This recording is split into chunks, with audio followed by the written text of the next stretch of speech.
Hello and welcome to this video where I will be showing you how I made this bridal bouquet. Okay, so the first thing I do when I'm making any kind of bouquet is to lay out all of my ingredients. I've got my foliage on this side. I'm using this really fun type of pine that's got this lovely soft texture. A mixture of different eucalyptus types. There's so many different types of eucalyptus with different shapes. I've also got some euringium. These particular ones came with lots of different side shoots, so I've broken some of them down so they're not too bulky in the bouquet. I've got some limonium here, some wax flower, some astrantia, some astilbe, some ranunculus that I've wired, and some spray roses hiding under here. And to be honest, I'm not too sure what these are called, but they were in the inspiration picture that my bride sent me, and I spotted them on my wholesaler website, so I've included those. I have also got as my focal flowers these lovely avalanche roses.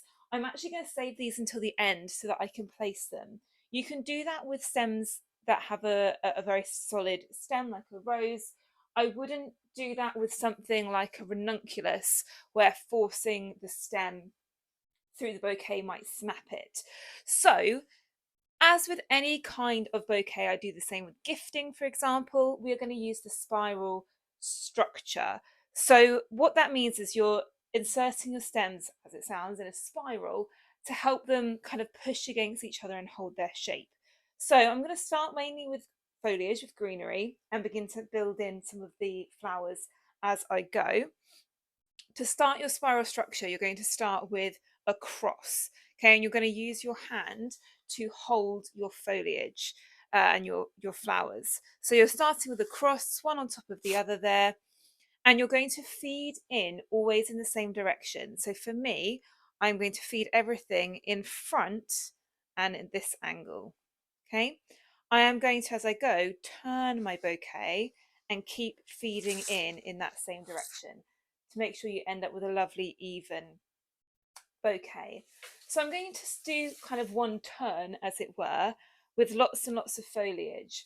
I think where I've gone wrong in the past, or a common mistake, is to think, oh, well, bridal, that's really luxury. Therefore, I have to be absolutely chock-a-block full of flowers. When actually, if you look at a lot of bridal bouquets, they're mainly foliage. Okay, yes, you have your focal flowers and your filler flowers, but actually the base it is very, very greened up, especially at this time of year in the winter. A lot of greenery. So I'm going to start with my greenery. And notice I'm feeding everything in the same way. Okay, so now that I've got a basic base of greenery, I'm starting to build a structure that my stems can begin to sit in. So now in this rotation, I'm going to start adding some of my other elements in as well.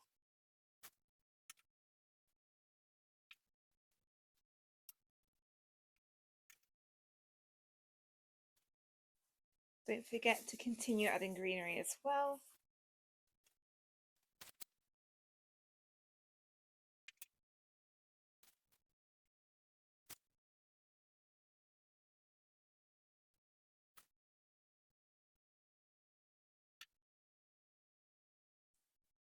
Now at this point, I've added about half of my ingredients, not including my main focal flowers. And I want to start thinking about the shape and also where the front might be. Unlike a gifting bouquet, a bridal bouquet is going to have a front. And actually, I think this is going to be the front. I've got a bit more height over here and it's a bit lower here. So I'm going to start to more consciously think about that as I continue to add my elements. That's a classic because I'm not going to put a ranunculus around the back because they're very dainty. They're going to still be much more height. So yeah, that's going to be my front, I think.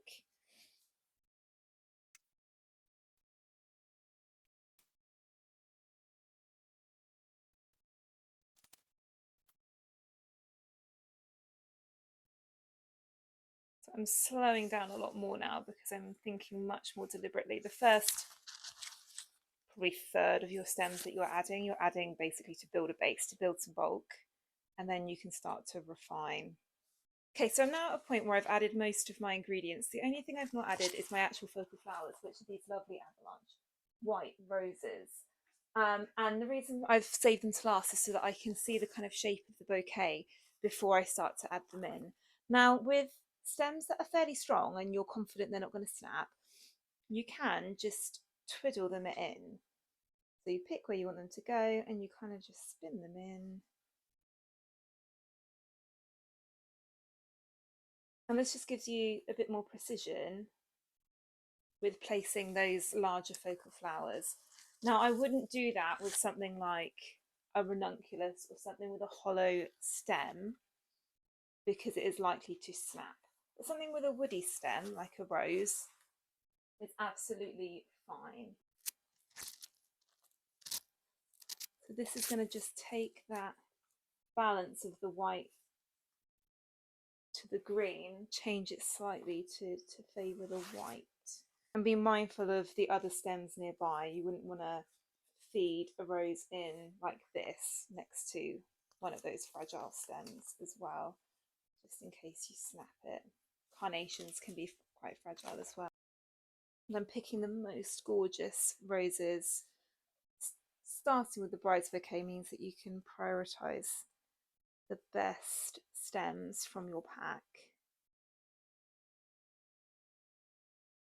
Look at how gorgeous that is.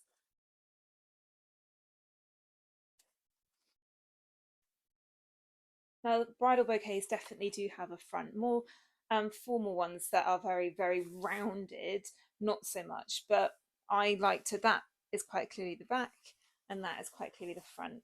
And I will trim the stems really short because of course the bride will hold the bouquet in front of her like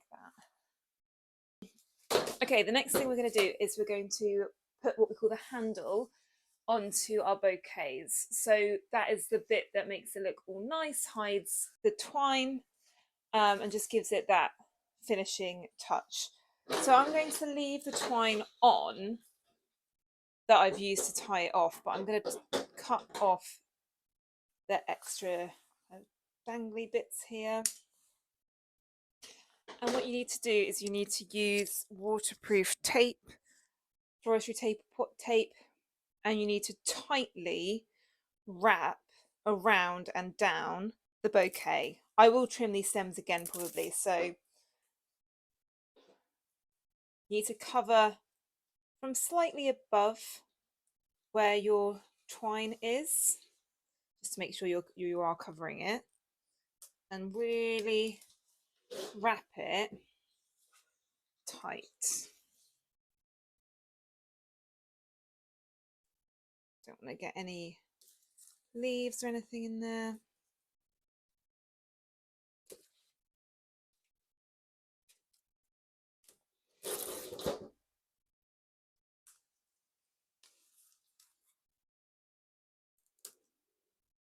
Well, this isn't the bit that will be seen, but this is just helping to secure the stems. As you can see, there's still a bit of movement and I want to prevent that really. So each time I'm going round, I'm trying to tug it a little bit tighter.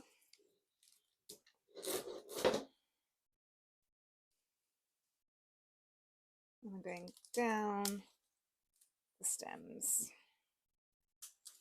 overlapping.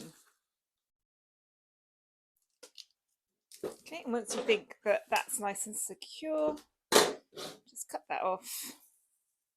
So now I'm actually going to go back up the handle, but with the tape the other way round. So I'm going to use Hessian for this bouquet because it's going to get rustic kind of winter look, but you could be using ribbon, you know, satin, chiffon, whatever. Now some people will just attach the ribbon with pins, so they won't use the tape, but I just think this gives you the extra security and the extra coverage. Stops you worrying about the ribbon moving around.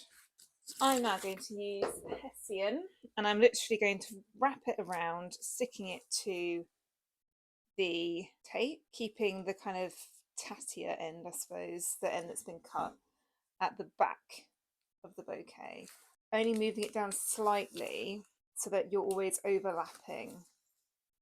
With hessian in particular, or any kind of thin fabric like chiffon, you might still be able to see the tape through it, so you want to have the overlap, the layers, to disguise that. Lovely. Cut it off. Hide the messy end by tucking it under, and then use 2 pins. I use the pearl headed pins and put the pins through the hessian fabric. It's a bit tricky because it's also going through all those layers of tape and then into stems as well, so persevere. There we go. One more. Make sure you're putting it at an angle up, not straight through, because I mean you wouldn't really have this issue with this bouquet because it's quite thick, but if you had a smaller bouquet you don't want to risk your bride getting stabbed. Lovely. That's secured a handle. So I'm going to trim the stems once more to make them a little bit shorter and a bit more neat. And there's our bouquet.